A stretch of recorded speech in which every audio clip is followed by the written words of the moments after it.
Hello students, मैं उज्जवल कुमार वर्मा आज आप लोगों के साथ रैखिक समीकरण युग्म के कुछ प्रश्नों को हल करने जा रहा हूं, जिससे आप अपने अध्याय के कुछ प्रश्नों को हल करने में सक्षम हो सकें।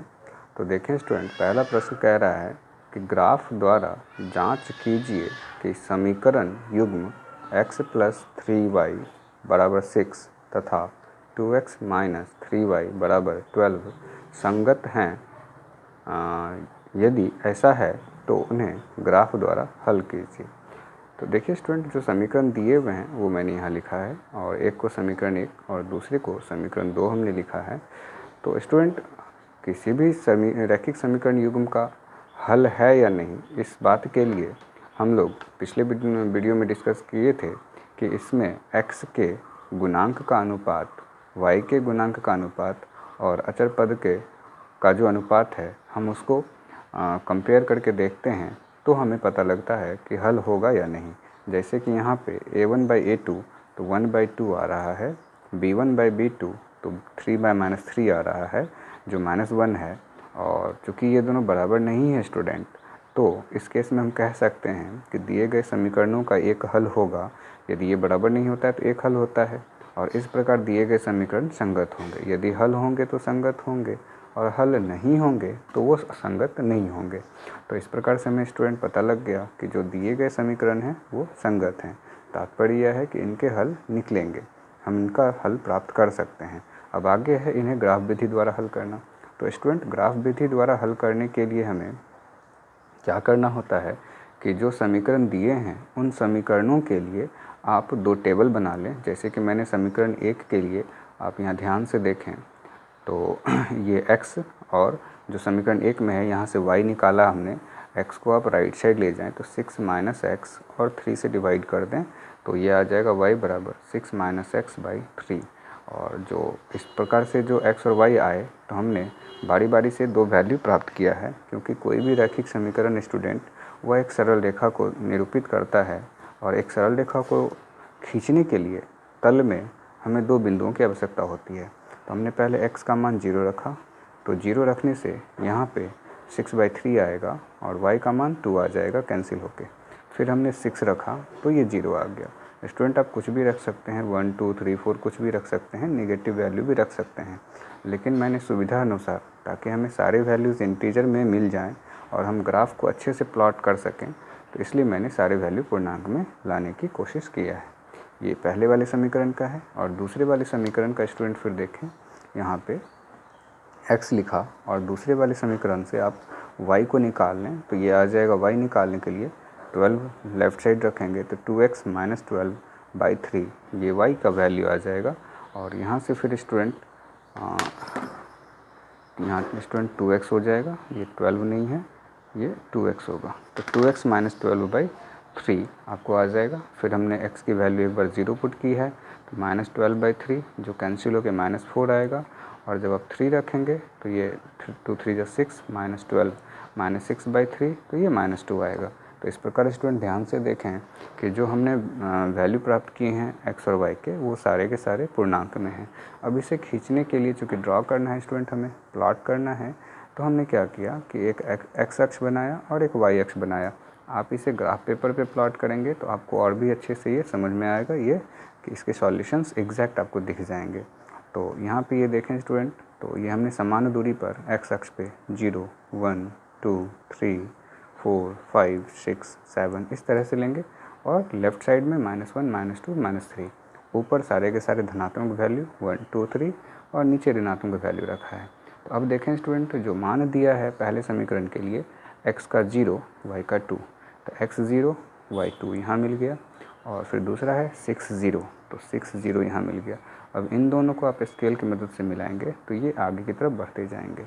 सेम एज स्टूडेंट दूसरे वाले समीकरण के लिए x 0 है और y -4 है, तो 0 और -4 ये बिंदु यहाँ पे आकर मिलेगा आपको। और 3 -2, तो 3 और -2 ये यहाँ पे मिल गया। जब इन दोनों को मिलाएंगे स्टूडेंट तो ये आगे बढ़ते हुए देखें कि यहाँ से इसको क्रॉस करता हुआ जाएगा।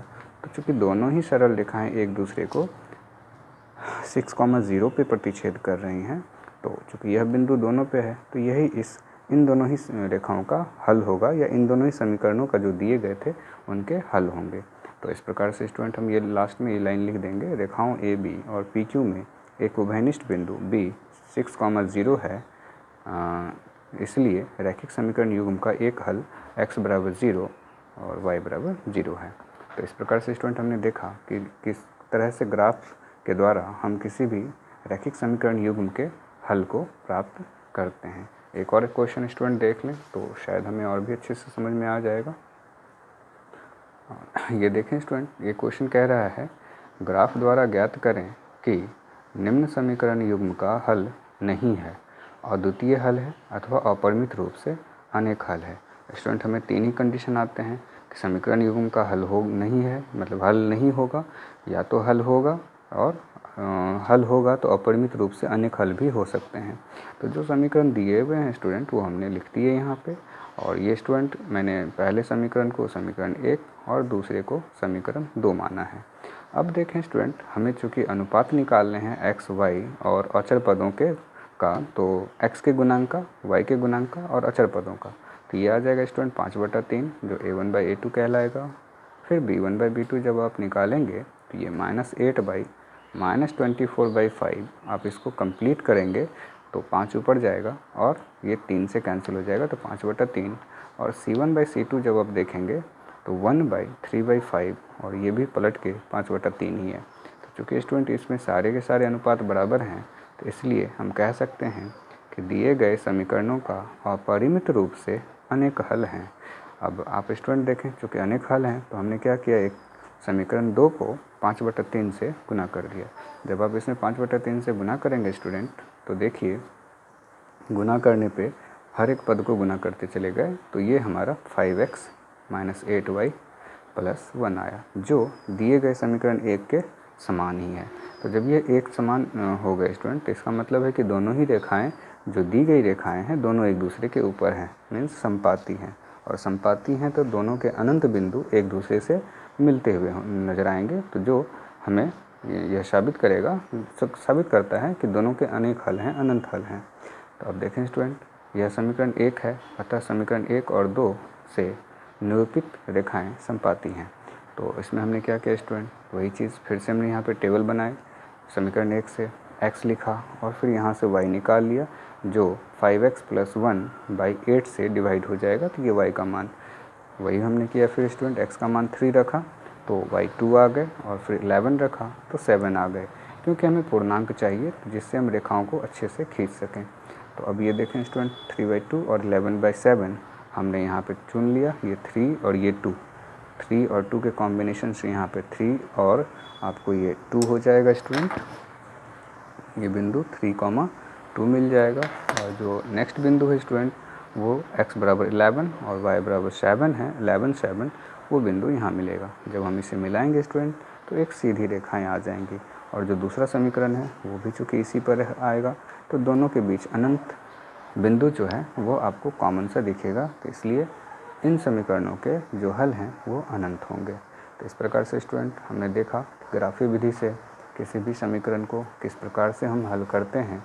तो आप इसे वीडियो को बार बार देखें और समझने की कोशिश करें, ताकि आपको अपने अध्याय के प्रश्न हल करने में मदद मिल सके।